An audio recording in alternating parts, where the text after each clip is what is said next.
Hi guys, today ఈరోజు మా ఇంట్లో బొంబాయి చట్నీ చేస్తున్నాను అనమాట అండి. బొంబాయి చట్నీ తయారీ మీకు చెప్పేస్తాను. ఒక బాండీలో కొద్దిగా నూనె వేసి ఆ నూనె కాగాక అందులో కొద్దిగా ఆవాలు, మినపప్పు, జీలకర్ర, ఎండుమిర్చి, నేనైతే ఇందులో కొద్దిగా 2 వెల్లుల్లి రబ్బలు కూడా వేసాను అనమాట అండి. ఈ విధంగా ఉండాలి. పచ్చిమిరపకాయలు వీడియోలో చూపిస్తున్న విధంగా ఇవన్నీ వేయాలి. వేసాక ముందుగా నేను ఏం చేశానంటే శనగపిండి ఒక గిన్నెలో నీళ్లు పోసి ఈ విధంగా చేసుకున్నాను. ఈ శనగపిండిలోనే చిటికెడు పసుపు, ఉప్పు కూడా తగినంత ఉప్పు వేసి కలిపేయడం జరిగిందండి. ఆల్రెడీ పోపు వేగి ఉంది. ఇలా వేగాక ఇందులో ఈ కలిపి పెట్టుకున్నటువంటి శనగపప్పు, ముందుగా కలిపి పెట్టుకున్న శనగపప్పుని ఈ పోపులో వేసేయాలన్నమాట. ఈ విధంగా వేసేసాక మళ్ళీ దీన్ని మనం కలిగి తిప్పుతూ ఉండాలి.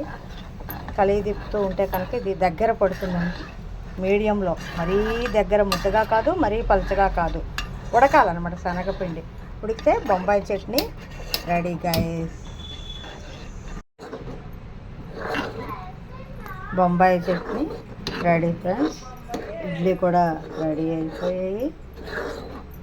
దోశల్లోకి, ఇడ్లీలోకి, కొందరు చపాతీలో కూడా ఈ చట్నీ వాడుతున్నారు. అది మన ఇష్టాన్ని బట్టి ఉంటుంది. చేసే విధానం అయితే వివరించేసాను నేను మీకు.